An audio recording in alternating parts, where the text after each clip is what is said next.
Oh boy, we are almost through. This is absolutely amazing.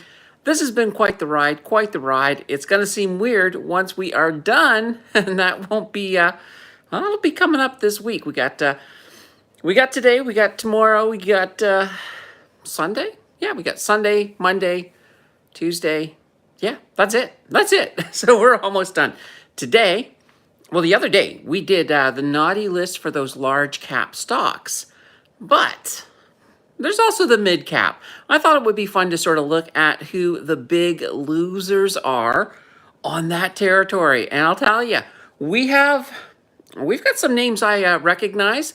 We've also got some names that I do not recognize. But we're going to quickly count down our top 10 biggest losers in that mid cap tier. So mid cap, by the way, that means your market cap falls between 2 billion and 10 billion.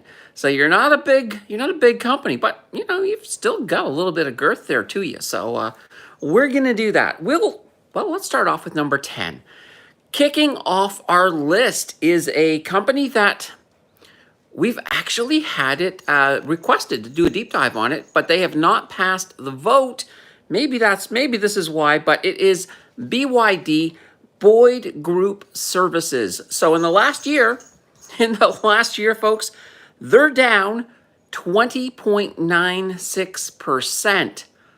Holy banana bread. They're all and these numbers are gonna get bigger. These numbers are gonna get bigger as we go through.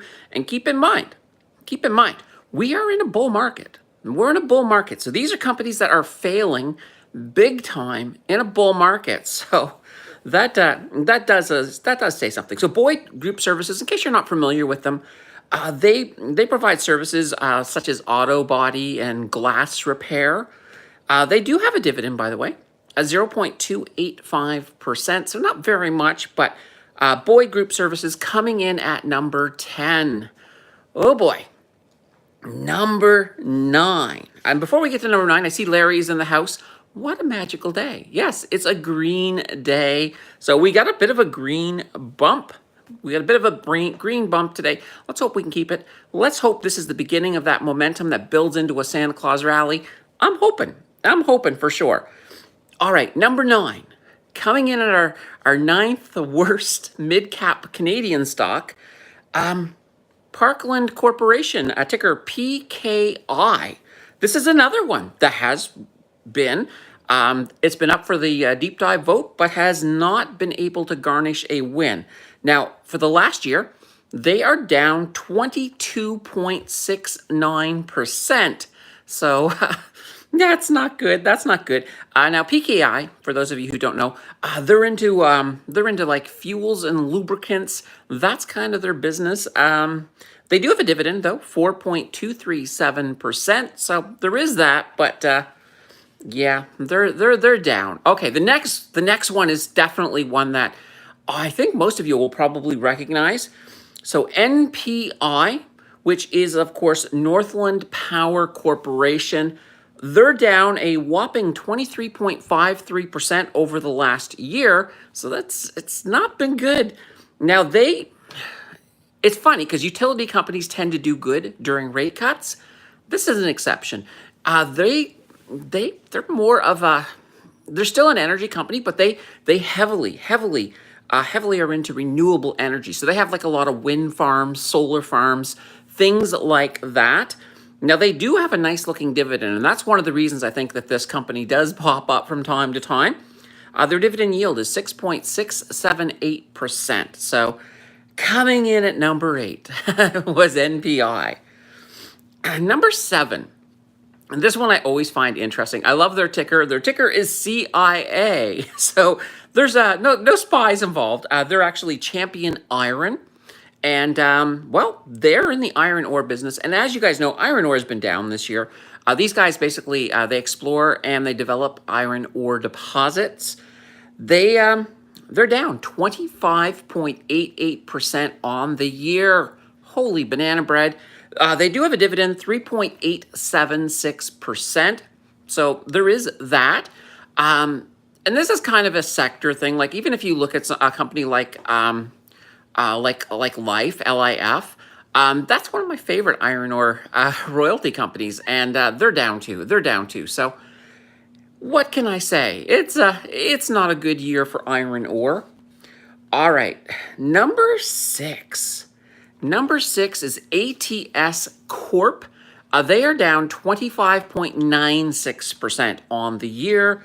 They basically develop automated manufacturing systems, and that's what they sell, but there just hasn't been much of a demand for them. They do not have a dividend, by the way. So yeah, that was our number six. All right, we're moving into the top five. So we're getting into the big time, the big time losers. And I will tell you, number five might be one of the most talked about companies on this list. It is a company that we all, well, not all of us, but many of us used to love this company, but they have fallen. They have fallen big time. In fact, the number one company has fallen 26.23%. And guys, come on, you guys know this one. It's Algonquin Power and Utility, so AQN. Oh boy. Yeah, Algonquin, they've been cutting their dividend. One point they had a monthly dividend. They even switched that up to quarterly. Not good. They still have a half decent dividend yield right now of 5.868%. But there are a lot of you I know that are still holding Algonquin in the red, hoping someday they turn things around. But this was not the year for that. This was the year for them coming in at number five on our list. So, oh boy.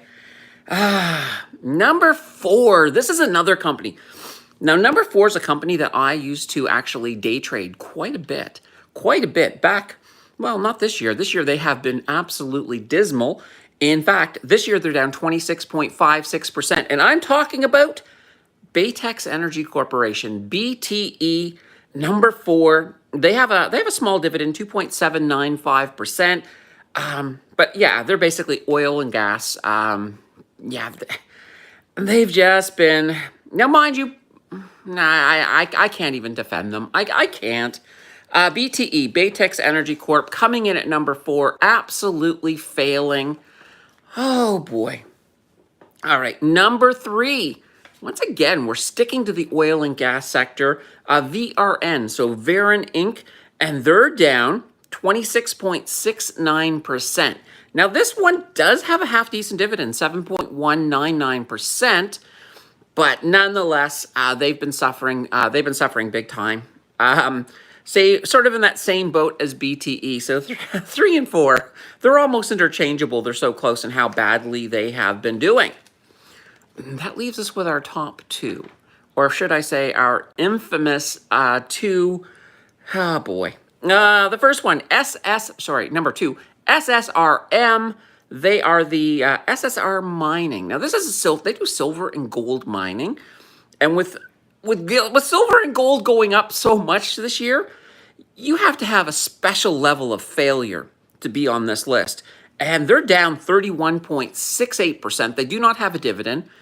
But oh boy, when silver and gold is having a strong year, there's absolutely no way I will touch a mining company that is doing bad. That's doing that bad. Yeah, this is just terrible. All right. All right, so we got one left, and it's a doozy.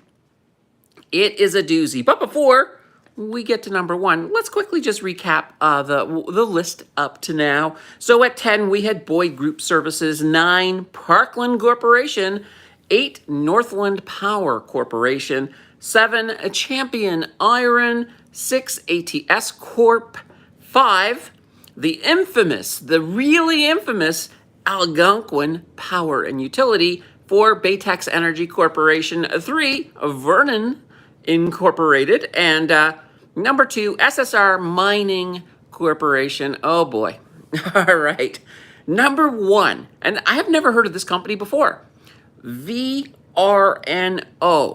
They're Verano Holdings. Oh boy. And guess what they do? Well, before I tell you what they do, they're down. In the last year, they're down 62.24%. Oh my God. That's a big, big drop. And guys, Guys, they're in the cannabis industry. Who could have guessed? I remember years ago when Canada was going to legalize cannabis.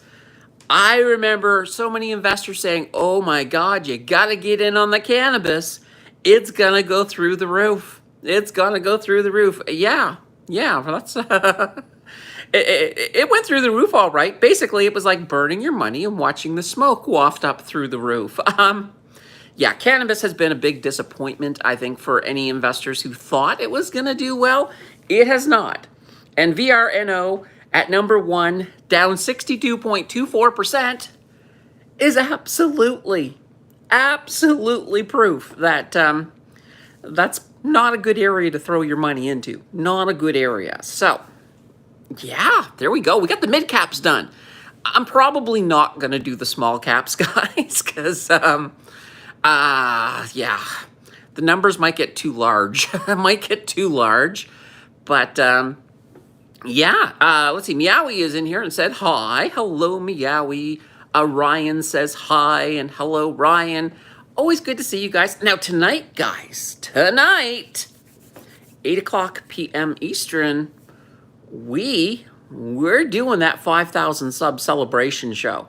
So I will tell you, I spent, basically yesterday, I spent a good chunk of time coming up with all the questions because we got 50 questions. So 5 questions for each category. And then today, I designed the game board. So we got a nice looking game board. I actually did post. I did post it. So there's you can sort of see it in the community tab or over on Discord or over on Facebook. I got it all there. So you guys can have a peek at it. And of course, you can't see the questions. You'll see the questions tonight. It's going to be fun. I'm really looking forward to this. So that will be tonight, 8 Eastern. Yeah, it's fantastic. I'm loving it. What was I going to say? So yeah, there's a prize. There is a prize tonight. So if you, every time you answer questions, right? So how it's going to work, guys, is this way. So I will ask each question. And initially I thought, you know what? Whoever gets it first gets a point. But here's the thing. Some people might have a slight advantage if they just happen to be, have a little bit faster of a internet connection. So I'm actually going to give points to the first 2 people that get it right. So the first 2 people who give the right answer get points. And, you know, we will then add up the points through the night, through the 50 questions. And whoever has the most points at the end of the night, they get a free one-on-one with me. So we'll do an hour. We'll do whatever you want, really. I mean, we can look at your portfolio. I can teach you something. Or we can just chat or talk for an hour. It'll be up to you. We'll figure it out. That's going to be fun. Whoever comes in second is going to get a free deep dive on whatever they want. Or they could choose a video. They could say, no, I want you to do a list video on this. They get it. It's going to be fun. So I can't wait. Ryan says, so sad that I held AQN and hold VRN. Ooh, and held BTE. Oh, I know. We got some of these. You know what we could do? I might do a mid-cap winners. Because I think I did a large cap winners. But let's maybe do that. So we got a few things. Temperance Ministry says BTE could recover. Yeah, they could. I'm not going to hold my breath, though. I'm not holding my breath. There's definitely better options out there right now on the board. But, yeah, I mean, I used to really like BTE, and I used to day trade them a lot because they had so much volatility. But sometimes a company with a lot of volatility, sometimes it's not surprising that things can get a little bit out there. And Temperance is saying, to be honest, I have been buying more AQN. Well, here's the thing about AQN. So Algonquin, a lot of their, especially their U.S. Utility side, is highly regulated. Highly regulated.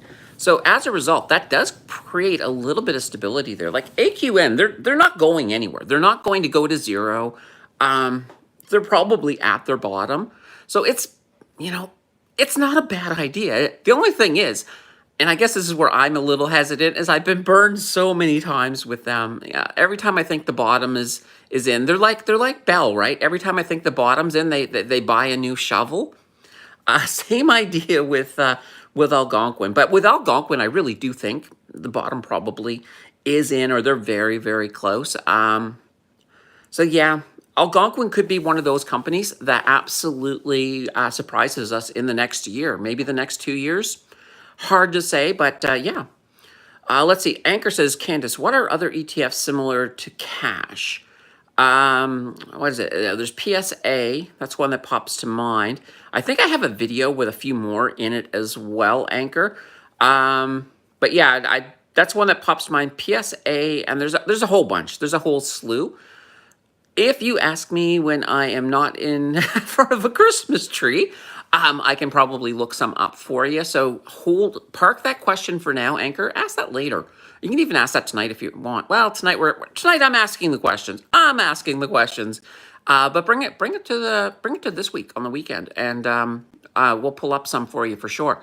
Ryan says, I remember buying BTE at $40. Oh, absolutely.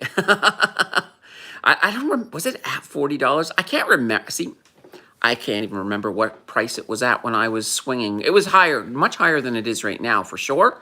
Anchor says, thank you. Yeah, yeah, absolutely, absolutely. Oh, another beautiful thing, guys. Pretty much almost as soon, like in 10 minutes. If you like Enbridge, we got a deep dive dropping on Enbridge in about 10 minutes. So definitely check that out. And I'll see you guys back here at 8 o'clock. This one we're going to keep fairly sweet and short because, I got more preparation. I still have to make all the pictures for the weekend, for this week. So I've been working all day on that as well. So it's going to be a fun week. I can't wait. Valveman says, I don't usually buy single stocks. I like dividends, so I have a very diversified portfolio that pays every month. Nothing wrong with that. Nothing wrong with that at all. And a lot of people have been moving more towards ETFs. So that is not bad. All right. Mr. Pallard says, hi, Snooky. Well, hello to you as well. And guys, it is the end of this one, but I'll be back tonight at 8 p.m. Eastern. And that one's going to be a long one because we got 50 questions to get through for that one. It's going to be a lot of fun, though. Definitely can't wait to see you guys there. Until then, take care, and we will see you again soon.